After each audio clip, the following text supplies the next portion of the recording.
Hello mga gar, late upload. Bale, nandito nga tayo ngayon sa Manila Ocean Park para sa isang espesyal na lakbay-aral. Dito nga pala tayo mga gar bilang pagdiriwang sa ika-124 na taong anibersaryo ng Philippine Civil Service. Ang Manila Ocean Park nga pala ay nahati sa iba't ibang sections. Bale, nandito ngayon tayo sa may aquarium area ng Manila Ocean Park. Makikita natin dito yung iba't ibang uri ng isda at iba pang mga lamang dagat. Halina't samahan nyo ako sa paglilibot sa aquarium section ng Manila Ocean Park. Pasok nga natin dito sa may aquarium section, makikita natin ang iba't ibang setup para sa ating mga isda. Halimbawa na lang ng koi fish na ito na sobrang tingkad ang kulay. Dito nga pala sa video na ito, makikita natin na pumasok kami sa The Reef area. Makikita nyo rin dyan ang aking better half na busy sa pag-iikot.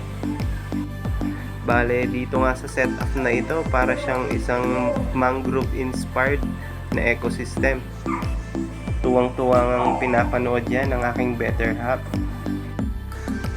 Tsaka guys, meron nga pala ako ditong binidyohan na isang marine organism pero hindi ko alam ang pangalan niya. Sa mga nanonood ngayon, pwede nyong i-comment sa my comment section kung ano yung organism na ito kasi hindi ko talaga alam kung ano siya. Atin ngang ipagpatuloy ang ating pag-iikot sa aquarium section ng Manila Ocean Park.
Bale, dito nga guys yung pinaka-highlight ng aquarium.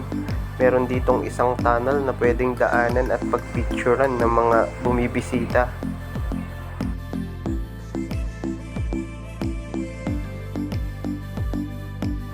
Hindi na nga rin namin pinalagpas yung section na ito na kung saan pwede kang makipag-interact sa mga marine organism.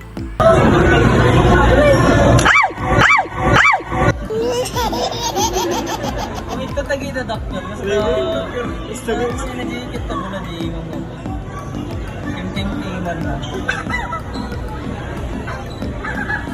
Hanggang dito na nga lang ang ating video mga gar. Huwag niyong kakalimutang pindutin yung like, share and follow for more videos. Thank you and ingat!